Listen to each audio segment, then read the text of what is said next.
Hey, it's Nick Vial, host of the Vial Files, and I'm here to remind you to check out our show. Do you like reality TV? Are you interested in pop culture? Are you fascinated with relationships? Or are you struggling in your own relationship? Well, there's something for everyone here at the Vial Files. Whether it's Ask Nick on Monday, our reality recap episodes that break down your favorite reality TV and pop culture moments, or our Going Deeper episodes that give you the blockbuster interviews with some of your favorite celebrities out there. Either way, we have something for everyone, so check out the Vial Files wherever you get your podcasts.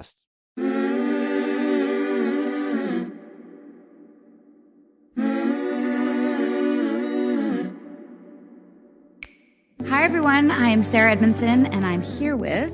Hi, I'm Anthony Ames, Sarah's husband, a.k.a. Nippy. And we're here to talk about things that are a little bit culty. Speaking of, we were in a cult, and we woke up, thank goodness, and we have a lot to say.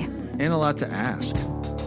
This podcast is going to be a deep dive into everything from the red flags to the narcissism, the manipulation, the resiliency, the recovery process, and everything in between. Also, we want to share some of the good we got out of it so you can get all the nuggets without having to join a cult. If you haven't already, because there are a lot of things out there that are just a little bit culty. Welcome to A Little Bit Culty, a podcast about the fads, beliefs, and trends that blur the line between healthy and a little bit culty. Please subscribe so you don't miss an episode. And find us on Instagram if you have any suggestions for things you have found to be a little bit culty. Under the surface, the water fills my lungs. This ground I worship has swallowed up its young. And you give for a promise I can't keep. Hey, babe. Hey, how's it going? Here we are, episode 6, I believe. Or I've lost track. yeah. Oh, we lost track. Just so many podcasts. So many podcasts, so many times. It's like so crazy. We lost track. It's actually legitimately crazy. The input, the onslaught of input has been overwhelming. Just the people reaching demand out. and interest in the cults. Saturday Night Live had it right. Yeah. There was the Saturday Night Live tribute to murder shows and cult shows, which totally made my day, especially seeing Nick Jonas in that blue tie-dye and flipping his ponytail and with his knee pads gyrating on the floor. He's a natural. He's really got the moves done this before. down. Yeah. Sweet moves. Yeah. And then we did Ashley Banfield's new show. Ashley Banfield's interview, and that was pretty cool. Not as high profile as the Oprah and Meghan and Prince Harry Thankfully. interview. Thank goodness. Thankfully. I don't think I can handle that kind of scrutiny. And oh my goodness, I just want to say, because I mean, I'll probably do a post about this. I don't know if she's ever going to hear this. All I wanted to do was give Meghan a big hug and just say, I get it. Well, I get it as best as I can get it. Obviously, I didn't go through what she went through, but You're like a little bit of a princess. Nippy, it's not my point. Oh. I thought when you said I get it, I thought like she's whatever you want to say about, you know, I know some people are giving her a hard time. I just want to say, like, she went through something really difficult. She was struggling, and that's a human thing. And on top of that, there's the culty aspect of it all. Like, they took her passport and they took her keys, and she couldn't leave. A little bit culty. It's a little bit culty. But I just want to give her a big hug and say, I'm sorry that you went through that. And You might want to introduce yourself first. yeah, I should probably do. You just want to go up and hug her. No, I wouldn't just hug her straight up, although I'm sure that happens to her a lot. Well, it's an interesting conundrum because clearly she went through something. Yes. And people are shaming her for it. And I hate that. But again, you don't know how many people are shaming her. No. That gets headlines and all that stuff. But I also want her she went through something. She went through something. I want her to have this book. I want to get her a copy of Take Back Your Life. So if anyone knows Meghan personally, then please suggest that book, Take Back Your Life. But I mean, I think that's what she's doing, is taking back her life. I think her goal of the interview was to do that and to set the record straight. One of the congruencies I saw is that she was talking about how being a powerful woman, that was one of the things she did. She said it took doing this to actually be the person that she was claiming she was being. So I thought that was pretty interesting. Yes, 100%. Speaking of taking back your life. Yes. Our next guest. Oh, yes, our next guest. By the way, the suggestions have been unreal about the things that are happening in the cultiverse. People are sending us emails from all over the world about coaching programs and MLMs and various gurus on Instagram and all sorts of shit that's just, it's some of it's a little bit culty and some of it's legitimate cult. And we're going to talk about all that stuff. We're researching right now to figure out what guests to come on. Well, the cool thing about it is what people are recognizing when we say a little bit culty, tongue in cheek, what we're really saying is abuses of power and whatever. Why do you say it like that? Because it's a little bit culty. Like, Abuses of power. No, it's an Doesn't really abuse have of the ring. power. And I think that's what people are resonating. They go, oh my God, that's an abuse of power. I've experienced Right. that. And then we're getting emails. Lots Like of we can emails. solve it. And we appreciate people reaching out, and the support's been amazing. And this person was actually one of the first people I reached out to when I woke up, because she left before me in 2009. So if you don't know who she is, she's one of the original NXIVM 9. We laughed at that term at one point, but then it's a term that we grew to respect as we came out, because those women were the first people to attempt to hold Keith accountable for his behaviors. But if you don't know her story, she's in the vow. What you need to know about her is she was way ahead of the curve in shining a light on these abuses of power. She saw the inner workings of how the flying monkeys were and tried to warn people. And she has a fascinating story about her escape and what went on previously before we went. Yeah.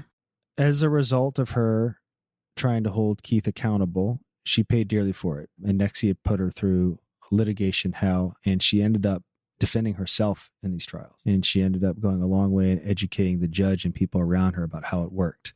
To me, one of the most fascinating stories in this, because not only did she go through a lot of the stuff that we thought we were going to have to go through, but she handled it on her own and was gracious the whole way through, gracious when we left. And she is a reason she's one of our first survivors that we're calling onto our show. So welcome, Susan Dones. Sinking down to the depths of the ocean, hanging on to the weight of my love. If I let go of it all, I could leave, but I know I won't. Susan. Sarah. Thanks so much. Hi. Nippy. How are you? Hey, hanging in there. Good. Oh, good. You look good. You look really happy, and that makes me happy. Yeah. You guys look great. Thanks. Yeah. We're feeling pretty good. This is an exciting time, and it's just so cool to be able to have this, this technology to have a conversation and circle back. Just circle back. We sound We like to circle back. We sound like we work for the White House or something, sir. I'll circle back and get back to you. Well, that's what it's become a thing on this podcast. We like to circle back to things, and It's become a thing in our life. yeah, circling back. Because every email was per my last email It's- in these trying times. Want to reach out to you in these unprecedented times. Best to you and yours. Yeah. So instead of saying goodnight to Sarah, I just say best to you and yours. It's like in these trying times. Yeah. Isn't it great? It's fun. We can at least laugh about it now. Oh, yeah. I mean, that's been a really big part of this, well, the podcast, but our journey in general. And, some people are like, it's a little too soon for me to laugh. And Oh my God. I get it. Like everyone's at different stages in their usher journey, laughter right? in. But we wanted to tell you, this will be unlike other interviews you've done. And I know you've done a lot. It'll be more informal and hopefully fun. And, a lot of our listeners were big fans of The Vow, so they know you from there and know you as one of the NXIVM 9. I don't know how we ever got that name either. I don't know. So- But I do know you're infamous. And one thing that I was jealous that Mark got to do with you in The Vow that I didn't get to do. I did it with you in person, but not like on camera, was to have that moment of like, wow, truly, Susan, I'm so sorry that I didn't, call you or find out why you were leaving. And, we've talked about in other episodes how that's part of the indoctrination to not speak to people who've left, especially if they're the enemy and they're trying to destroy the company and all those things that were, of course, said about us when we left. But if you don't mind just giving like the cliff notes for our listeners about, what your journey was, like specifically when you signed up, what did you think you were signing up for? Oh my gosh. I went to the very second 16-day intensive. It was in December of 2000. And so there was no really big internet back then. I mean, Metacrawler was like, Google didn't exist. So there wasn't a lot of dirt on Keith Raniere back then. So I went into December of 2000 and I grew up in the ranks really quickly. I mean, in 9 months, I was a 3-stripe proctor. So I was one of the fastest growing students in NXIVM. Which means you were like a senior level coach. Yeah. right? Well, I was a 3-stripe proctor. Right. I just mean for our listeners who don't know what a proctor is, proctor basically means you're not an apprentice level coach anymore. You're an official coach. Yeah. Back then, in order to open a center, you had to be a proctor. And that was my goal. So when I listened to my first conference call, they were looking at opening satellite centers. On the conference call I got on, they were looking at people to open satellite centers. And there was a group of us that were at a training facility in Detroit, Michigan, going through a training program called Life Skills. And the woman was looking to shut her program down. And she had a very successful international training program. And she said, this is my last training program. I'm going to shut my training program down. And I'm going to Albany, New York to study with Keith Raniere. He's a top 3 problem solver in the world. He was in the Guinness World Book of Records. And I'm going to go study with this guy. And I think he's got the best program in the world. And we're all like looking at each other like, what? This woman, she had people that came from all over the world to study with her. And that's why I went to study with her. And I was looking for a training program to bring to the Pacific Northwest because that wasn't my goals program. I had a wellness center. And that was my next goal, was to add a training program where people could come and heal from their emotional scars. I was a medical massage therapist, and I was also had a master's degree in psychology. And so I had a body-mind practice. But my next goal was to add a training program where people could just come and heal from their emotional wounds. That was an ongoing program and I knew that was my missing component, but I didn't want to create that program. So I was looking for something where I didn't have to reinvent the wheel and people could just come. That was a good program. And so I had been to a lot of different programs, and I heard about this woman in Detroit, Michigan. And so myself and my partner and a good friend of mine all went to Detroit. So we got on the conference call and they said they were looking to open up satellite centers. And that was my big key in. Right. Went to the training, stayed 3 days afterwards, listened to their dog and pony show about these training facilities. And you had to be a proctor to open up a training facility. So my goal was to get to proctor as quick as I could. And I just was good at enrolling people in what I believed was a good training program. There were little red flags that came along the way, and I was good at just going like, oh, well, that's explainable, that's explainable, that's explainable, that's explainable. And at the time, there were little things that the sashes were kind of a turnoff to me, but I'd taken martial arts.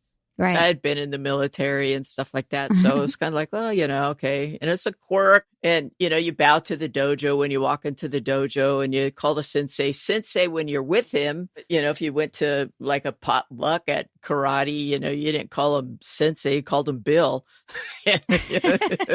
know. Right. Then I started finding out things because Nancy Salzman had taken me under her wing. She's the president of NXIVM. And then she started to tell me little things, and I'd be like, what? Keith Raniere blew $68 million in the commodity market of the what's he doing borrowing money from the profits in the first place? They're students, and like $68 million. That's a lot of friggin' money. Wait. So she confided in you that he had done this? Yeah. Well, and how did she justify that? Well, she blamed it on their dad. So, of course. There's always somebody to blame. When did she start doing that? Like, how long had you been in before she felt? I mean, I guess what we're figuring out is that she started sharing some of the crimes with you. The first thing I noticed is Keith was amorous with certain women. That kind of creeped me out. Right. I noticed it right away. And I'd say, is Keith sleeping with so-and-so? And she'd say, well, we don't talk about that. And I'd be like, really? Yeah. Because when I joined, I was specifically told that he was celibate. And he was renunciate. He didn't need anything because he was so evolved. He didn't need any items. He didn't need sex because it was too satiative. He was a celibate monk. I don't know who the hell told you that, but I was never told that. When I first went and we would go to the forums, and people would say, do you date? And he said, well, of course I date. And then he would do the sex talk, like a sex this, a sex. And he'd boundary test people on sex. Oh, like the sweatpants thing? Well, remember? Well, he said something about like if you dry hump in sweatpants, is that penetration. Do you remember that? Yeah. Yeah. Like R is, yeah. Is this sex? Is that sex? I remember he Right. did it. Nancy's parents were in the room and Edgar Boone's parents were in the room. And I'm thinking like, oh my God, how could you ask those questions with these parents in the room? And just to interrupt for a second so our listeners know, Keith talked about things like sex in a forum, like people would ask him, questions about things like this. And that's sort of, I think, how he got away with it. He wasn't overtly saying some of the things that we've seen in the documentaries since. He wasn't so overt. If you take those sound bites, it looks obvious. He was up to what he was up to. It's a similar thing to, I think, and I was going to come to this later, but I'll say it now, to that video that happened at the end of your time there. I'm going to jump in the timeline for a second, where you confronted him and he said something about that he had people killed for his beliefs, right? Now, we saw that at that time that you left, and how that was explained was, no, he's not saying he's going to kill people. He's saying that people have died because of his beliefs. Right.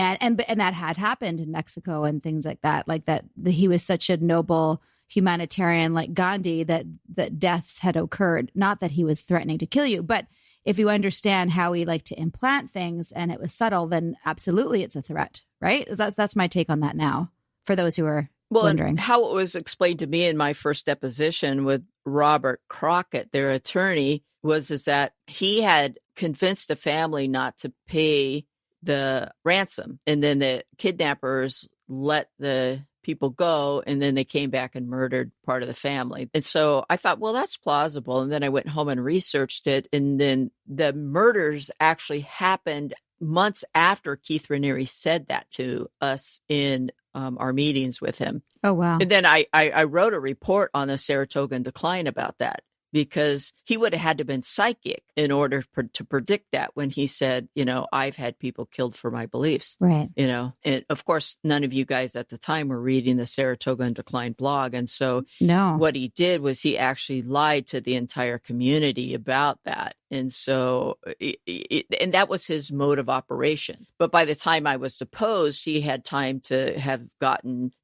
information on the murders in Mexico. And so he just plugged in things that made sense. And that's what they always did. But, getting back to the sex thing, is one of the things that I do is I'm good at observing people. So I observed, in my very first intensive, him being very amorous with Esther Chapone, who was at that Detroit training with me. I didn't know her before then, but I got to know her at that Detroit training. And then she went to the first 16-day training with me.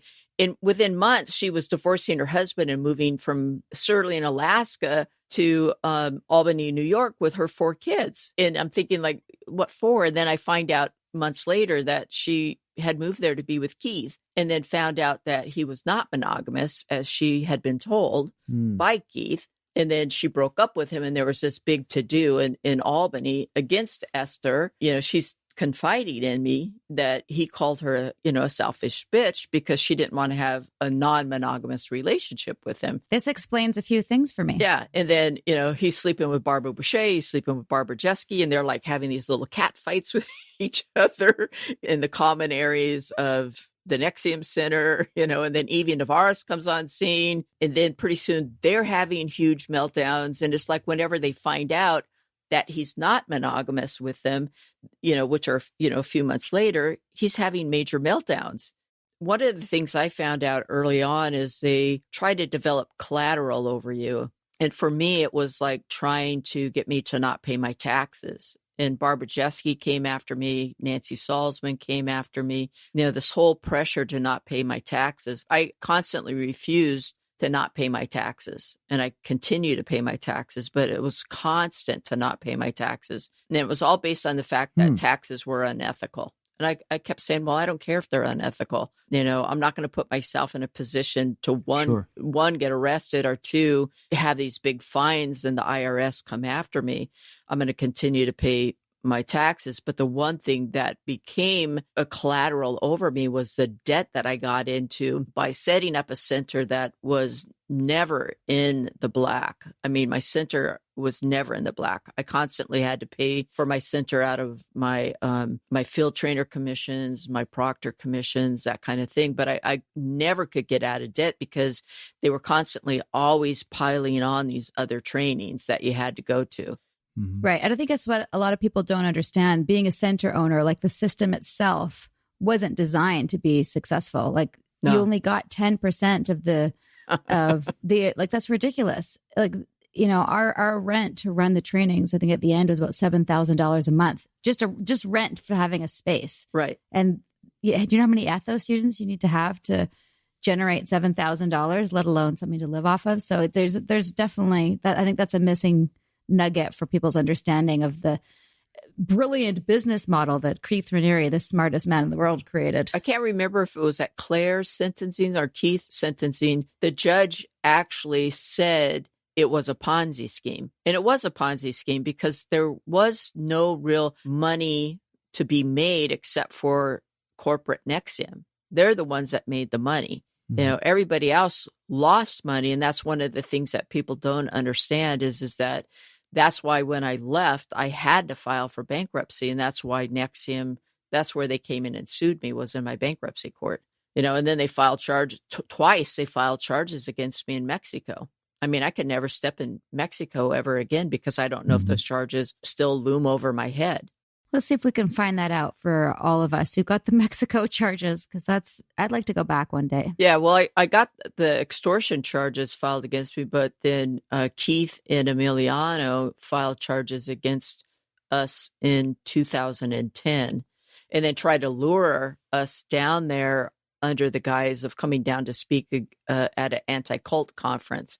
And I'm like, I'm like laughing, like, yeah, right. It's a big ruse. As soon as we step into Mexico to go to this anti-cult conference, we'll end up missing and we'll never be seen of again. Oh my God. Before we get to this part, I want to know, and this is sort of the general structure for our podcast, how did you get in? So there's lots of red flags we talked about that and we all did. We all explained away. Is there anything in particular that you want to share? Like because we want this podcast to also educate people about what the red flags look like. So now that you've healed and you're recovered or recovering, I think it's a lifelong process.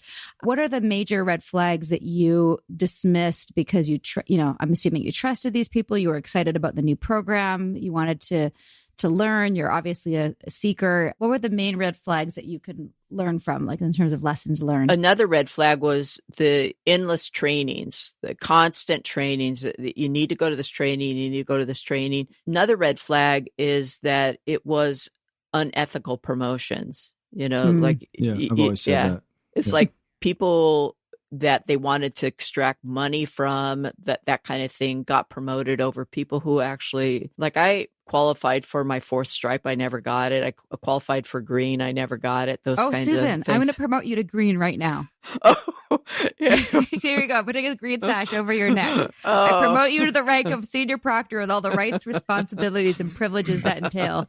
Fuck you, Vanguard. How about that? I burned all my sashes.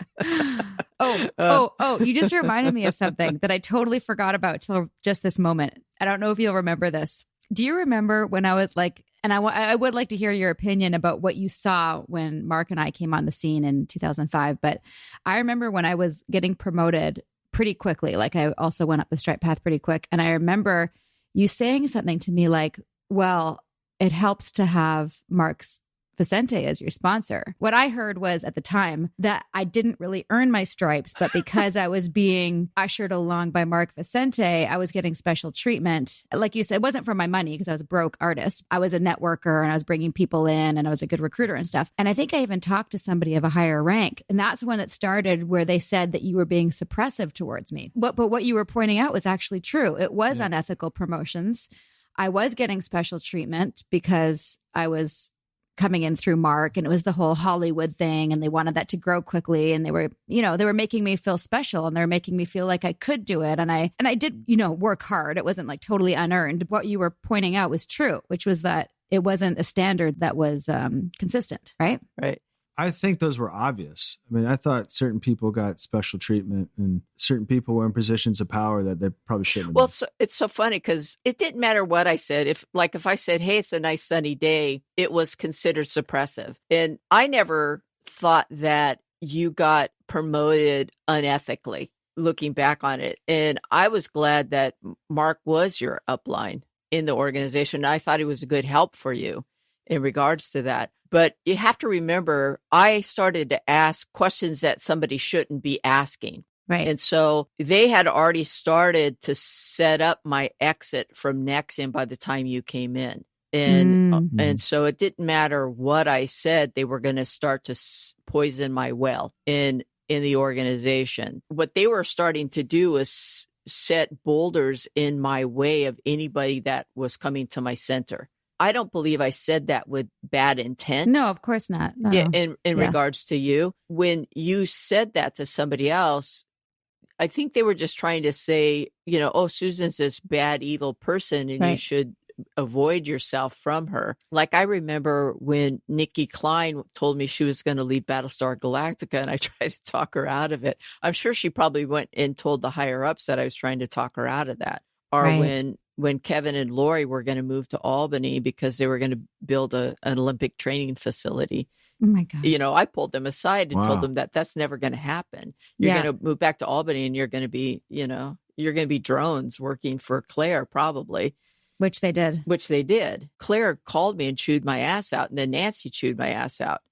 Like, how dare you tell them that this is never going to happen? And I said, I see it all the time. I definitely broke protocol and told people don't go until you have a contract or because we never went, we never left. I'm going to shift gears because we were looking at your impact statement that you actually, I believe, went to the courthouse and read to Keith. Is that accurate? Yeah. Okay. I loved it. I thought it was great. One of the things I always loved about you, just getting to know you early on, and then I think I left for a while and came back, is I always had interesting conversations with you. I thought your insights and things that we talked about were always, when you spoke, I listened because you had a great way of articulating things. Your impact statement reflects that as well. But in your statement, you mentioned something where you and Nancy had a conversation and she confessed to you, kind of, right? Can you take us back there? And what I'm curious about that situation is, was it a moment of she was acknowledging everything that you were seeing and in agreement about your assessment with what was going on with the organization? And it was that moment where she, for a brief second, had the same problems with the organization you did, and then reneged on that or forgot about that, and then went on the litigation machine pretending like that never happened? Is that kind of the... about the financial crimes? Yes. When I would go to Nancy's house, sometimes she would be in a particular state of like real agitation. Mm-hmm. I knew that if I didn't get her calmed down, that I was going to get an ass whipping, like a verbal ass whipping. And so whenever I was in Albany, Nancy would always summons me to her house 2 or 3 times. So I went to her house and it was late at night and she was in a very agitated state. And so I was just trying to get her to calm down. And so finally, I just said, several times, I just said, look, why don't you just, whatever's going on with you, just get it off your chest. Just tell me what's ever going on with you. Just talk to me about it. I mean, that came up with the Brofman's money that, in the commodities market, that came up with, the real estate debacle in California where they lost $24 million, that kind of stuff. And it happened several times with a lot of other things where the company was in a lot of trouble or Keith had pulled some harebrained idea about something. And she finally confided in me that they were bringing large sums of money from Mexico, cash from Mexico. Finally, a light bulb went into my head where she told me about that the Mexicans paid in mostly cash for their intensives. And at the time, Mexico was their cash cow. I started to put 2 and 2 together that they were bringing millions of dollars of cash in from Mexico into the United States. First, I was kind of like, well, why don't you just put the cash in Edgar's account and just wire it in? And then she said, well, because we don't want to pay taxes on that. And then all of a sudden I, just kind of went, fuck. This is criminal. Yeah. This is mobster kind of talk that she's telling me about. And I just kind of went now she's telling me about huge criminal crimes that they're committing. I'm either going to be a part of this or I'm not going to be a part of this, Mhm. because I'm either going to step over the line and collude with this behavior, or I got to get the hell out of here. She's kind of got her head kind of buried in her hands, and she's just kind of like having a meltdown. And then all of a sudden she realized what she was telling me. And she knows that I'm not a line stepper, because I, for years, had refused to pay, not pay my taxes. And then all of a sudden she looks up at me and she goes, "What are you going to do with this information?" You know, inside I was just a mess, but I had done with a lot. For 5 years, I did crisis intervention work. And so I know how to be cool, calm, and collected on the outside and deal with the crisis at hand, and inside be a mess. You know, when a student at a college is committing suicide, you can't be a mess.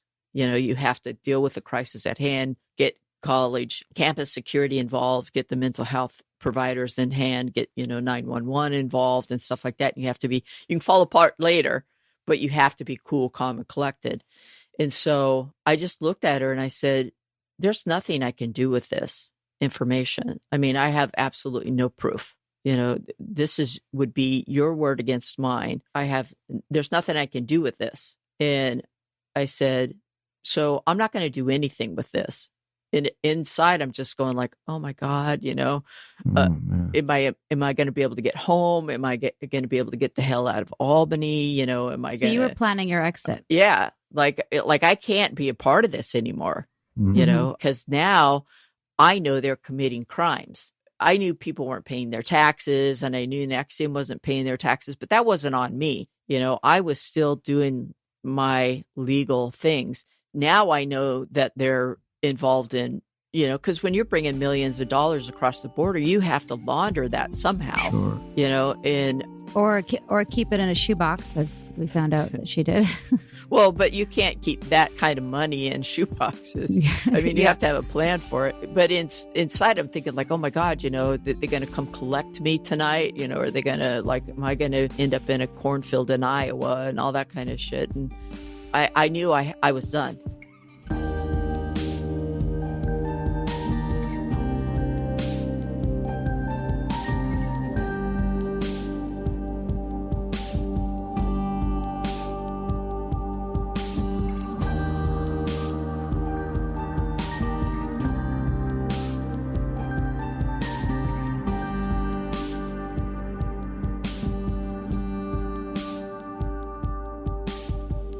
We tell our stories. We change the world. A Little Bit Culty is proud to support the #IGotOut project, which empowers survivors of cultic abuse to share their stories online as a catalyst for education, prevention, and healing. Learn more about the #IGotOut movement and find resources at igotout.org.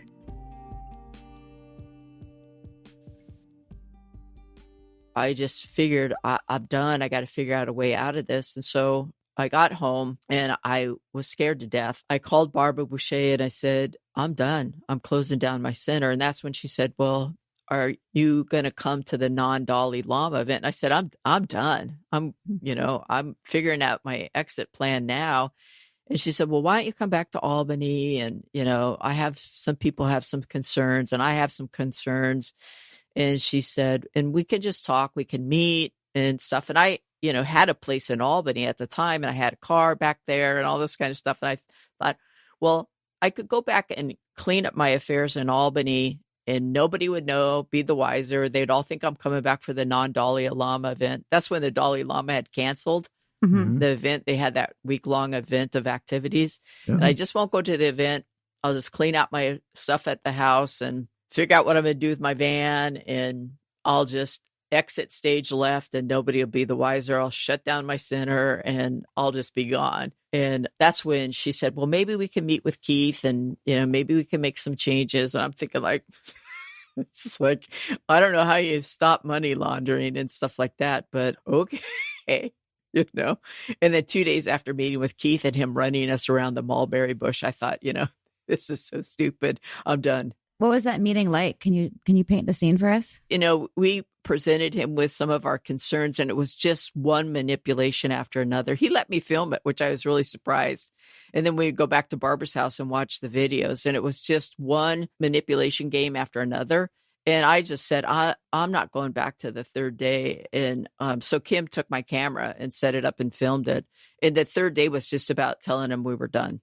Right. We were done. That was it.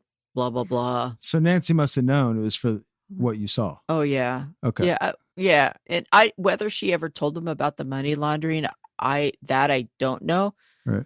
And I'm pretty sure she got stripped of her number one status, and Claire took over of that for a lot of different reasons. But the money laundering stuff never came up in our meetings with Keith.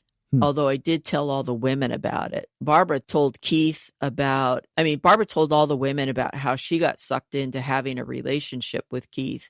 And the thing is that all the women were approached by Pam Cafritz first. Right. And that Keith was, lonely and that he needed somebody special in his life. And all the women who had a sexual relationship with Keith all believed that they were going to have a monogamous relationship with Keith. And they believed that until they found out about the other women. And then what Keith would do was send in what I call the wolf pack. Right. They would send in Nancy, Lauren, Pam Cafritz, all the women, and they would get EM'd to death about, why do you need to own him? Why do you need to own his penis? Those kinds of things. And they would just EM the shit out of him, these women. And then some would leave. Lies would get told about him about how they stole from the company or stole from Keith or something like that to make them look bad. Like I know when we left, there was a community meeting in Albany. There was a community meeting in Seattle. There was a community meeting in Vancouver. And we were all made out to look like we were extortionists and we were these big, bad, horrible people. Yep. So that nobody would call us. Yeah, I was terrified to call you. And also we were told that it was that there was it could affect the case, the legal case, which by the way was the same reason, certain people didn't talk to me when we left. And right. We got the same treatment. Yeah, we got the same treatment. So we've been through it before. Which by the way, and I mean I know I've thanked you for this in person, but what you guys did in 2009, number one, I wish I'd listened to. Yes, obviously. Or known the whole story.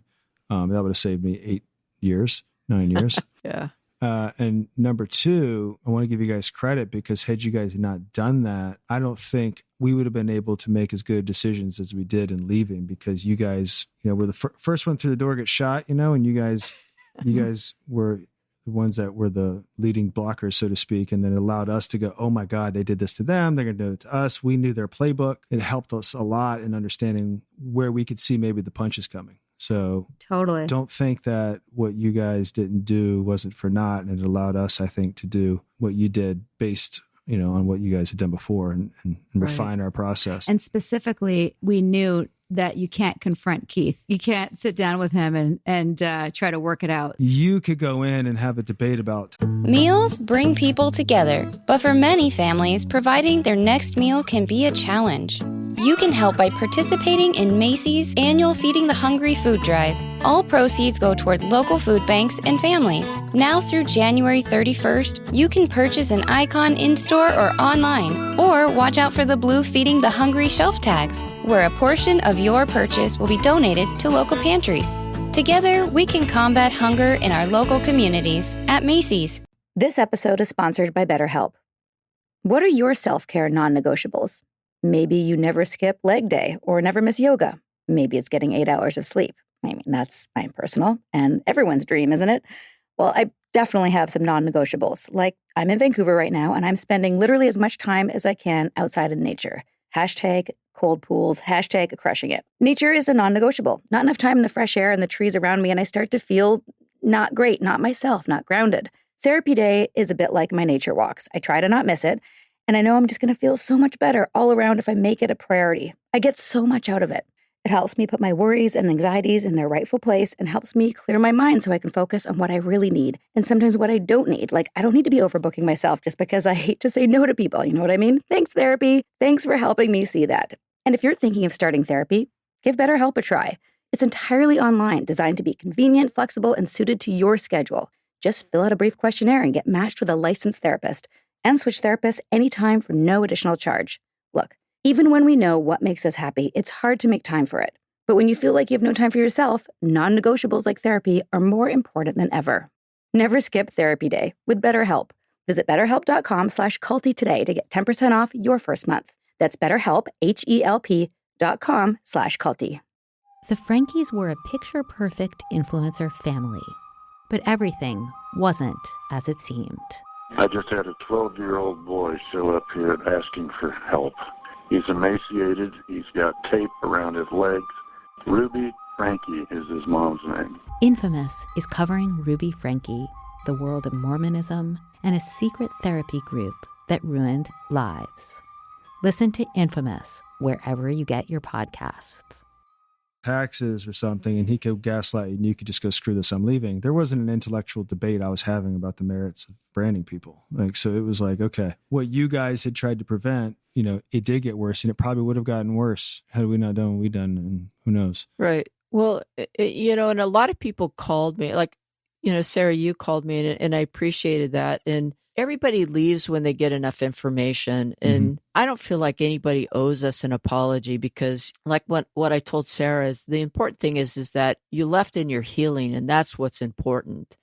And I think when anybody leaves a cult, they leave when it's their time to leave. And I wish nobody would ever join a cult. But the unfortunate thing is that we all join for what we believe is a great cause. You know, we get sucked in and we get gaslighted, and, you know, they send their flying monkeys after us and things like that. And unfortunately, there are people out there that take advantage of people who have good intent and have good souls and are worker bees, and they believe in a cause that is supposed to benefit something, you know, whatever that cause is. And then we get enough information and we walk out the door. Some people walk out quietly. Some people walk out, you know, screaming and fighting, you know, like I did. I mean, even part of the NXIVM 9 walked out, and they walked out very quietly, and nothing ever happened to them. Unfortunately, I walked out screaming and shouting as much as I could from the rooftops, and I tried to wake people up. And then I got silenced by a lawsuit. But through that lawsuit, I tried to educate my judge, and I tried to educate the press. And that's why I released that video that I did. And because I do believe Keith has really bad intent, and that he has the capacity, if given a certain set of circumstances, that he would harm people. And some people, even who left with me, would say, oh, no, he would never do that. Well, there are 4 women who have strange circumstances that are not alive today. And I think there are people out there that know information about those 4 women, unfortunately, that maybe someday their conscience will get to them and they'll come forward with that information. I think the healing process is just as important when you leave. And I think there are people out there that haven't started that process. Right. I agree. They haven't even acknowledged that there's a process to start. You mentioned how you think Keith is dangerous to society, and you even read it in your victim statement where you don't believe he should be allowed to talk to anyone outside. When you were saying these things about him in the court, what was his response? What did you gauge from him? What was your impression of what was going on with him? Well, unfortunately, I think he looked through me, and then he made a couple of comments to his attorney, you know, about probably my character. And unfortunately, I think he's a narcissistic psychopath. And, you know, I mean, to this day, he still spouts how he and his cohorts are innocent. You know, I think he believes he's totally innocent of all the wrongdoing. What's that like for you? Have you been following the campaign Free Keith? What's that like for you to read it? And what would you say if any of them were to call you or to ask for your opinion? Well, I mean, I would freely give it to them, you know, and unfortunately there are people out there that are still firm believers in him, you know, and I mean, they have a right to believe that. I just believe that they're still under his spell. Right. And he casts a strong web of deceit. And some of those people, I don't get it. I mean, there's enough information out there. I mean, for me, I remember when I started to get enough red flags, I went to the Rick Ross website and I read that. And then I confronted Nancy. What did she say about Rick Ross? Oh my gosh. What do you guys call it? What chaps my ass? What chaps my ass? I guess it's probably one of the chaps my ass things is that one night I was just like, oh my God, I had so many red flags come up. I went to the Rick Ross website and I started reading stuff and I spent hours on there. And then I went to Nancy and I said, I went to the Rick Ross website and her eyes were, I mean, if flames could have come out of them, I would have been burnt to a crisp. But she said, do you realize what you've done? You've just ruined your internal representation of Keith forever. And it was like I had become the Antichrist. It's like, or you've upgraded it to reality. Yeah, but not in her opinion. I want to explain what that is for our listeners. And you said you've ruined your internal representation of Keith. And this is, I think, around this time, because we joined at around the time that Rick Ross was really trying to expose NXIVM. And for those who don't know, he's one of the cult busting. Not the rapper. There's a Rick hip-hop. Ross who's a rapper, and then there's a Rick Ross who's a cult expert. He's a cult investigator and educator. They don't hang out. They don't have those two Rick Rosses do not hang out. But They do around not that hang time, or shortly thereafter, there was some press that was coming out in the Albany Times-Union, which we didn't even read because we were preempted by saying, don't read it because it will change your thought object or your internal representation, which I know you know, but listeners may not know that was a sort of an NLP term, I believe, for like your image of somebody in your head, which is why it's not good to gossip or speak dishonorably about somebody because it changes your internal representation of that person and is destructive and is bad. So that chaps my ass for you too, that that you got reprimanded for reading the truth. But that's part of that's a red flag. You can't take in information that's negative about the group and also seeing how the leader handles it. Like if she says none of it's true, it's all a smear campaign. Where there's smoke, there's fire. That's one thing that I've learned in this process. Even though they teach, it's good to get as much information as you can to make an informed decision. Right. Yeah. Right. Except about Keith, right? Yeah, except about anything that has to do with the actual organization you belong to. Mm-hmm. And also, the other inconsistency tangent here, but like, it's not good to be dependent on anything. Oh, except for Keith. Right. That's healthy. That's a healthy dependency. Yeah. Any organization you belong to that says you should do this, but except for the organization is a big red flag to pay attention to. What do you think the biggest lessons you've gotten out of this are? I'd love to hear you articulate that. Oh my gosh. If they're saying one thing about themselves, but then saying, it's kind of like when your mother says, is trying to teach you life lessons. Don't drink and drive, but they drink and drive. Mm-hmm.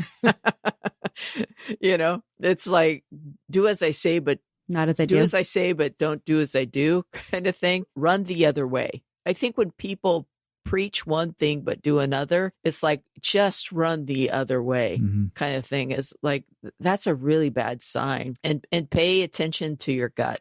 And I think the pendulum for me has really swung way to the other side, and so I have to be careful about that too.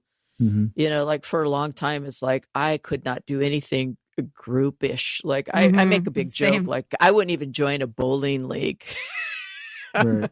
Like anything groupish, like, oh, bowling league, you guys have to wear the same shirt. Like, no way. Nope. Nope. I think getting a really good therapist has helped me a lot. Good. Because there's so many things I just like would overreact to. And I had to get strong really quick because I knew I had a lawsuit coming my way. That's impressive that you did I that. couldn't be reactive as much because I was going to be in court with their attorneys. I waited as long as I could to file my bankruptcy because I needed that time to heal. And I was so broken when I left. I was broke and I was broken. And I needed to get healed as much as I could so I could stand on my own 2 feet. And I needed to get as much information as I could so I could not be reactive because I knew they would know all my buttons and they would teach it all to their attorneys. Right. So I had to break through all of those things as fast as I could. So my big thing is, I just encourage people that when they leave an organization like that, don't think you can do it on your own. Mm-hmm. Totally. Reading books is really good. You need somebody that can put you through the spin cycle, on this, because you need somebody that isn't a family member and isn't a close friend who's been in a cult. You need somebody that is detached from you, that you can run all this stuff through. I think that that's so important. I mean, books are great, audios are good, that kind of stuff, but you need somebody that you can just open up to and work through your triggers. I mean, that's the biggest thing. I think they just implanted, especially a cult that uses anything like NLP, hypnosis, that kind of stuff, where they just implant all these triggers in you. And like for me, I know what my triggers are, and I know when I'm starting to get triggered, and I know what I need to do when I'm starting to get triggered, so I can go take care of myself. When Keith got the 120, what did that do for you emotionally? How'd you feel about it justice-wise? Did it mark a closure, or take me through like your process and what that meant to you when you were to hear that? For me, it was different, and it continues to mean different things as it goes on. But yeah, I was really shocked when he got that many years. Me too. Me too. I was kind of like, because really for him, it's a life sentence. And even if in his appeal, it gets decreased, let's say it gets decreased in half, he's old enough that's still, he'll never get out, but I don't think he'll get half of that. I think if he gets it knocked down, it'll be to 80, because he did some bad things, and he's so egotistical. I mean, they offered him a really sweet plea bargain, and he said no. Because What was I the didn't plea know deal? that. Yeah, gosh, it's on the Frank report somewhere. I think he got offered like 16 or 18 years in more of a prison where he could have guests that visited, where he could sit down at a table with them and, stuff like that. And he could have access to the internet, and he could have access to, longer phone calls and stuff like that. But he had to admit that he was guilty. Yeah, he refused to admit that he was guilty. Wow, dude. Yeah. And so for me, it was icing on the cake for me. It was like, finally, justice has been served. And I worked really closely with some people who had left. And you kind of have to find those people that work for you and don't trigger you. And so there was a weeding process, like, nope, that person's not going to work for me. Or like, that person just triggers me, or, yep, these are my people that I can work with. I never gave up on trying to expose them, which sets you up as kind of a target, because, you'll find you get charges posted against you in other countries and stuff like that, because they never let up. It was relentless. That's crazy. I joke around that, it's like I have post-traumatic FedEx syndrome, because when FedEx pulls up to your door, you're not sure if it's another lawsuit or something like that. And like I've been followed, when you're being tailed. I live across the street from a church, and there was a person that lived in the church parking lot for almost a year with electronics in their car. And No way. yeah, because sometimes a car would be here and another car would pull up, and then the guy that was living in his car would get in the guy's car, and then they'd go off somewhere, and I'd walk over there, and the car would be full of surveillance electronics. I'd be like, oh my God. A car would pull up in front of my house, and I'd pull out my, my binoculars and stuff. And we joke around. It's like, oh, it's just a person that's probably overeating, because, they got a car full of food and they're eating, and sometimes it'd be somebody sitting there, and you're not sure if they're surveilling your house and stuff like that, because my house is easy to surveil.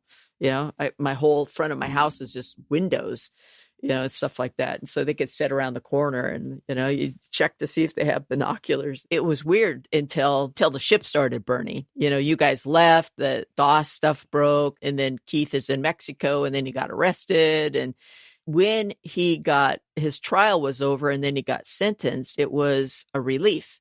When DOS got exposed and you guys left, and, the story broke in the New York Times, and then Keith took off to Mexico, there was a certain sense of safety, kind of, sort of, but you didn't know if he was going to go off the deep end. He's in Mexico. He's still got Claire's money available to him. So you don't know if, like, there's going to be this Jim Jones kind of thing. Not so much like everybody's going to drink Kool-Aid who's still left in, but is he going to do his, I've had people killed kind of thing. So there's this still kind of on the edge of the seat kind of thing. And like, is Claire going to dump her money into, like having us killed? You just don't know. And then finally, when he was arrested, it was like, oh, thank God, And then when Claire was arrested, it was like, oh, like this big sense of relief. Because you have to remember, I left in 2009. So it was like this never ending story. And then when he was sentenced and she was sentenced, and, I got assurance from the DOJ and the FBI, like, we're pretty sure you're safe kind of thing. It was like, oh my God, it was just like, finally. What a relief. Yeah, finally. And then I did an interview. It was a podcast that I did. And a friend of mine that's known me for a really long time listened to it. And she goes, oh my God, you have your laugh back. Yeah. She said, it's so sweet to hear you finally laugh. And she said, I haven't heard you laugh like that in a really long time. And it was like, yeah, finally I have my laugh back. Yep. I'm so happy. The laughter's deeper now. Right? Yeah. And that's so actually great. A great segue to what you said in your victim impact statement, which I loved that you said. Let me see if I can pull it up and get the exact quote. You quoted Keith, and he said that he told us that he who has the people that have the most joy wins. And you said, today we are the ones winning. And yes, you are right. We won, he lost. And it's never a joy to see, people. It's a joy to see justice. It's a joy to see justice. That's a better way to say it. And unfortunately, some people are on the wrong end of justice, and that's life. But when good and light win, that's joyful. And I'm sorry it happened at their expense, but it wasn't going to happen at ours because we weren't in the wrong. That's how I felt. Well, I wish that I could have been there, for the sentencing, and I felt like, I'm so glad that you were, and that you got to say that to his face, because it's important. It must have been closure for you. You got your jab in. I got my jab in from a distance. Yeah. That's good. Yeah. Yeah. It was great to see all you guys on video and stuff. And I still feel like I have 2 more to go through, Lauren and Nancy. And then when those are done, then I'm done, because I wasn't What's involved justice in for you? FOSS. What does justice look like for you, for Lauren and Nancy? I hope that they both at least get 4 or 5 years. I'd like to see Nancy get more than that, because she didn't participate with the prosecution at all. I know she only had to plead to 1 count because she was the first on the plea deal bus, but Keith could have never done what he did without her. I mean, she was the front woman in all of that. And you think she consciously knew what she was doing during? Oh, yeah. Wow. I think maybe not at first when she got involved with him. Maybe she didn't know what he was up to, but she knew, and she sent the wolf pack. She was the head of the wolf pack, and she sent the wolf pack out after everybody, and she was the head wolf. Like what she did to you, after the promotion was horrible. And she did that to everybody. I mean, I can't tell you the number of times that she verbally assaulted me, the recovery I've had to do over that, and how many times Lauren did that to me, and the hours I've spent in therapy recovering from the abuse I got from the 2 of them was horrid. I believe it. I have always been fiscally responsible, and the fact that I had to file for bankruptcy was horrid for me. I'm so sorry you went through that, Susan. Yeah. And the fact that they came into my bankruptcy and filed almost 300 claims against me, saying these horrible things about me. And it took me 3 months to educate the judge that they weren't true. Ugh. And then they spent 9 months just poking and lying about me. The judge did rule in our favor, and then they lied to everybody and said they won their legal case against us, and which wasn't true. Right. This is probably around the same time that the patents were denied, and they told us that it was patent pending. The patents were denied in 2003. Oh my God, really? Yeah. We didn't know that. Yeah, and I used that against Claire in our trial. I said, that why? chaps my ass too. There's the king ass chapper right there. Yeah. But seriously, but Susan, like I still, like, I see the pain in your eyes about all that. And I want you to know, like, it's like you're the last person to deserve all of that. And I hope that No, the way you handled it. you handled it so well. And It's we pretty amazing. will have mentioned this in your introduction that, you defended yourself. You couldn't afford a lawyer. You defended yourself and won. Like, that's really inspiring and impressive, and definitely wins the badass award. Were Full you at debacle. Claire's sentencing as well? Yes. What was that like for you? It was good to be there, and with Claire, a part of me feels bad for her. And then another part of me feels she deserves everything she got because she That's was exactly a how I predator. feel. Yep. Yeah. I totally agree. You I can feel- have both emotions at the same time, and you don't need to get in EM. Well, yeah. And she still won't denounce Keith. And that's sad, Well, because they she's have still, their arrogance and bravery confused right now, that group. Right. They think their arrogance is brave, and it's just stupid, I think they really do think that they're the only ones that are strong enough to stand by Keith no matter what. Like that, there's a righteousness I can sense from all of them that is fueling their fortitude in defending him, and their refusal to look at the data, as it were. Like, the data's there. And all they're doing now is, I don't know if you saw their last thing, that they're saying that Keith is only in jail because of Sarah Edmondson's false narrative. The fact that the FBI believed it. Like, what about all the other people's narratives? right. You're Like, so let's mean. just. Hey, what if it's okay? Let's say I made it up. Let's say I made everything up. What about everybody else? I don't know. That's where I go to. Yeah, it's crazy. I mean, there's like so much documentation against him. I don't give that a platform anymore. I think they need our Yeah. story to get attention. And I hope they go and spend some time away with themselves and figure it out. If I could press that button and heal them, I would. But I just, for me, it's Or it's they hard could talk watch. to you. Yeah, maybe they would talk to you. I don't know. No, I've offered to talk to all of them on the Frank Report. I've offered to, have an open conversation with all of them, and none of them have taken me up on it. They're willing to speak about their opinions, but they're not willing to take in any information that is counterproductive to what they believe. They follow the NXIVM model really well, So they don't want to take in any information that's counterproductive to their belief system. I mean, I watched the Dateline special that was out last Sunday.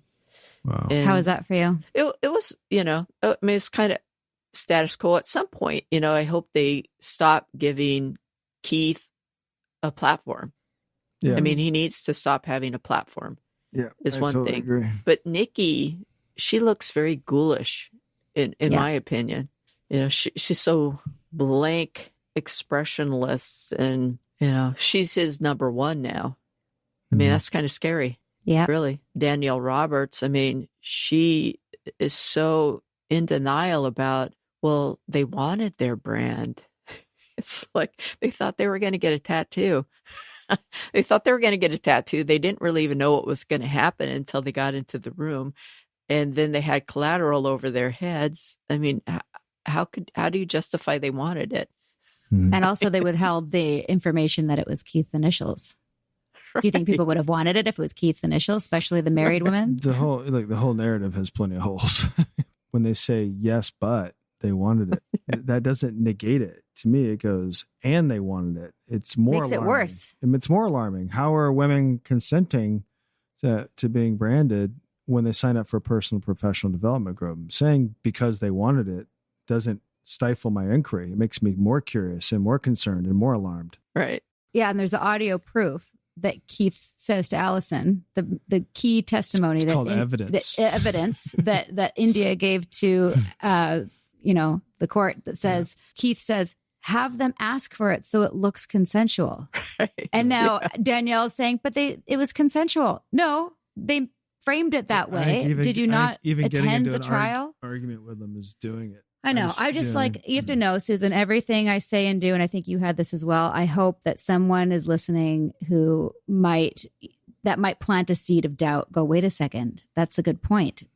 It might not wake them up, but it might plant a seed. Yeah. Right. Well, the thing is that her I truly believe she's going to lose her medical license. She's a desperate woman, and she's going to say whatever she can say that she hopes will sway her ability to keep her license, and she's going to lose it. I mean, Brandon Porter lost his, and so she's next up to lose hers. So I think they make a decision this month. It would have been very different had she gone, oh my goodness, I shouldn't have done this. I was operating under these premises. I realize now that's wrong. I really want to keep practicing medicine because blah, blah, blah. Because I do think she has a good heart, and I do believe she wants to help people, but she's still operating under a false assumption, you know, and she can't reconcile that. So till she does. But not denouncing Keith and dancing outside of the MDC and, you know, testifying that she believes people wanted it. And I mean, all of that is, you know, like those are 3 strikes right there. Right. Mm-hmm. Those are some pretty indications that your psychology is not fit for something. Right. And then she's on the dossier website, you know, saying that, I'll you leave it know, there. DOS is a positive thing. I mean, it's like, you know, honey, you support a man who got sentenced to 120 years. I don't think you're going to keep your medical license. Listen, we've taken up a lot of your time, and I mean, I think we could all chat for hours and just share stories and stuff like that. But there's something that I remembered what I was going to say from earlier in regards to therapy, and 100% agree. A lot of our listeners are recovering from cults or getting out of abusive relationships of some sort. And we're trying to also offer nuggets of healing wisdom. And one of the things I talked to my therapist about, and this is like my not cult therapist, just a regular psychologist. I've got the team. And I realized about one session in that I need to explain some core concepts that were part of my belief system that I needed to unravel. And I kind of had to teach him communication at cause and honesty and disclosure, those first 2 classes. And I was trying to explain to him the concept of being vested and you know, emotions and how those things were viewed.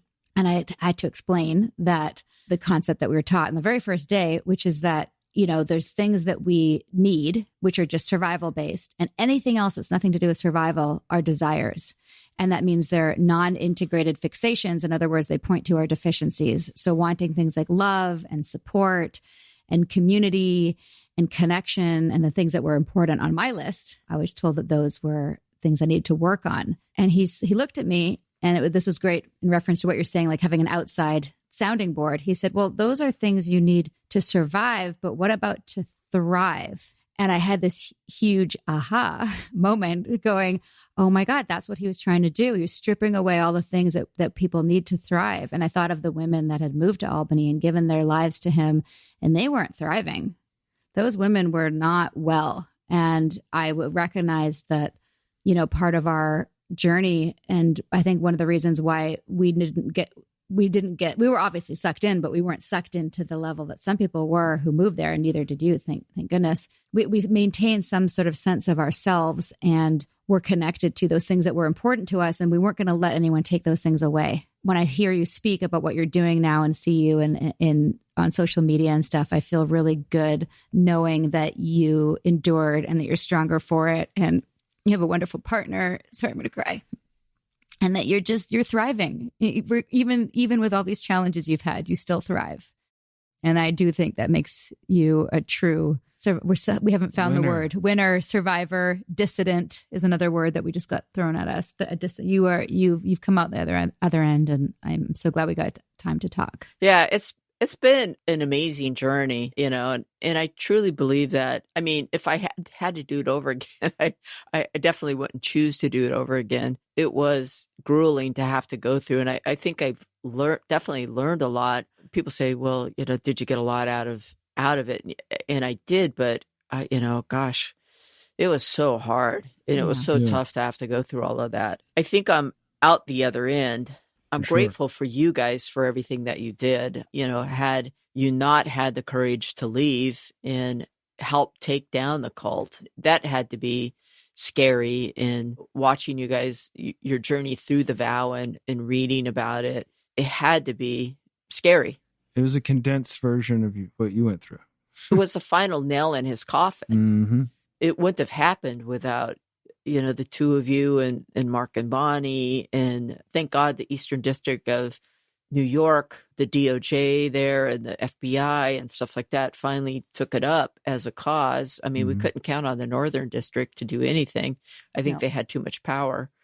in the Northern District. The reign of Keith Raniere is over. Thank God it is. And we're safe. Well, I meant it when I said I don't know that it would have gone the way it would have gone for us had it not been for you guys. Yeah. So that's very true. So, and you guys were there to help us when we were out. So Yeah. Speaks a lot about all of you all.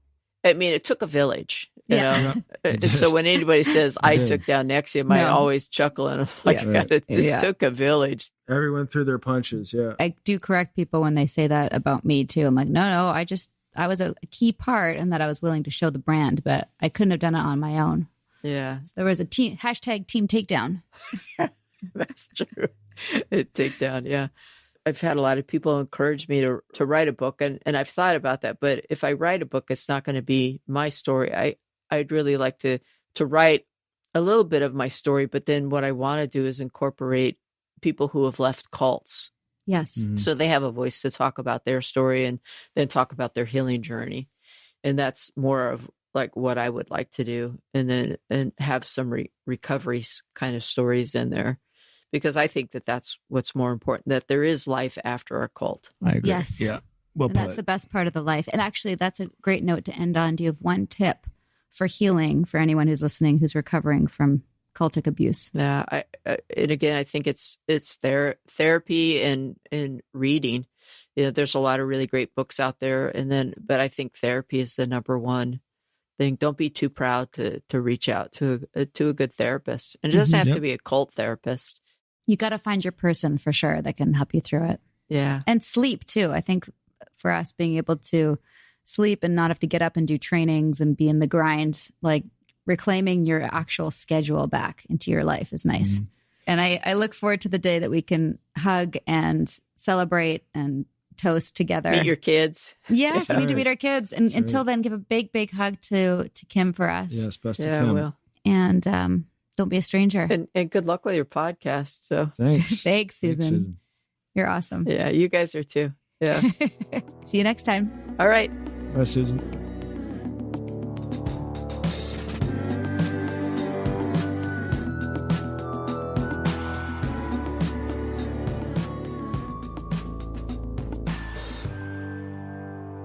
I think you and I could have talked to Susan for hours. Yeah, absolutely. And hopefully we'll get the opportunity to do dinner with her or something like that. I mean, Next time she's up here after the she's a great virus mind. is over. Yeah. I was surprised that she hadn't been told that Keith was celibate. So I'm wondering when that smoke screen came into That was news to me because the whole thing. that was something that was fed to us, but she didn't.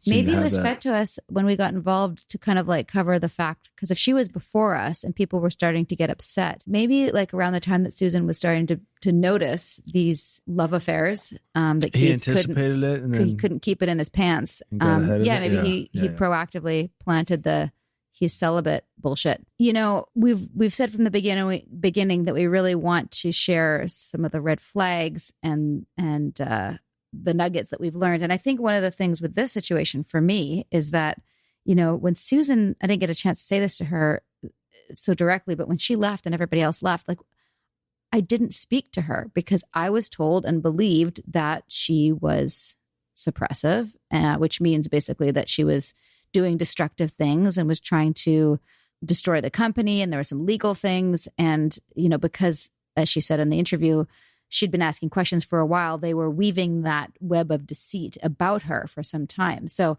by the time she left, I was scared to talk to her and I never did. And I would say, if you're ever part of an organization and people are leaving or people are saying things, like find out what they're saying. Don't, if the leadership says that they're bad people and you can't talk to them, and you know, that's the red flag. that's a red flag. Like you should open communication. What's the accusation? What's the so-called transgression? And of course, it was so clear to me when we left. What we learned very specifically from Susan is that you can't sit down and handle something internally with Keith. You know, we knew that we couldn't do that. We learned from Ours that. was also a little different. I wasn't going to have an intellectual No. debate of the merits of branding. No, but we physical knew we had scarification. to escape. People have asked us, like when they watch the vow, like, why did you make up that sort of plan to leave, and we knew that we couldn't handle it head on. We had to kind of be strategic. Most of the people that remain loyal at this point, except for a handful, but most of the diehards didn't go through the NXIVM 9 leaving. So this is the first time they've seen it. Whereas a lot of the people who stuck, I don't know if this is going to make sense, but the people who stuck around and saw it once with the NXIVM 9 and then they saw it with us, they saw the pattern. Like, okay, people who leave are suppressive, which they didn't have time to weave a whole thing about Nippy and I. Like, I think anyone that knew us would be like, what? Nippy and Sarah are suppressive? Yeah. Like Bonnie and Mark and Nippy and Sarah are suppressive? How did that happen? How did you promote two people to green sash, which is like one of the highest levels that existed in the upper ranks? There was one blue who was emeritus, like retired, and by that point, two purple, who tragically passed away. We'll save that for another episode. That should have been a major red flag for them. Yeah. Oh, all these high-ranked people are leaving and they're all suppressive? Really? Yeah, I think also the biggest thing about Susan is how she handled it and how she understood it. If anyone should feel justified in being angry and revengeful, it would be her, and she didn't. And she didn't indulge any of those things. And to me, that's one of the biggest testaments to her character. So thank you, Susan. Thank you, Susan. You're Thanks a great for example. Yeah. And I really love what she said. And this is the same thing I'll say to anybody who reaches out to me who wakes up down the road, and hopefully they all will. No apology necessary. Just, I'm glad you're out, and big hugs. I'm sending future hugs to future people who are going to wake up. Is that weird? No, it's good. Future hugs sent. Hashtag love versus fear. All right. We're deuces. Till next time. We'll talk about love versus fear on another episode. Remind me. Bye-bye. Gonna circle back. Circling back. Make a note to circle back. Bye-bye. All the best to you and yours. In these trying times. Sinking down to the depths of the ocean. I'm hanging on to the weight of my love. If I let go of it all, I could leave, but I know I won't. We're going to be back soon with more episodes of A Little Bit Culty with more experts and survivors, and sometimes experts who are survivors, and some familiar faces from The Vow. If you got suggestions or questions on upcoming topics, find us on Instagram at A Little Bit Culty. And for more background on what got me to this point, my memoir, Scarred, the true story of how I escaped NXIVM, the cult that bound my life, is available on Amazon, Audible, and wherever books are sold. If you'd like to help us spread the word about A Little Bit Culty podcast, please give us a 5-star review and tell your friends to subscribe. Like literally take their phone out and press subscribe. 5 stars. That's 5 stars. 5 of them. We're available on Apple Podcasts, Spotify, and every major listening app. A Little Bit Culty is executive produced by me, your co-host, Sarah Edmondson, and Anthony Nippy Ames. Associate producer is Jess Tardy. Produced, edited, mixed, and mastered by Citizens of Sound. Our amazing theme song, Cultivated, is by John Bryant and co-written by Nigel Asselin. Additional original music is composed by Will Rutherford. We'll be back with more episodes. Until then, Don't join a cult. I'm Sarah Edmondson, and thanks for listening to A Little Bit Culty.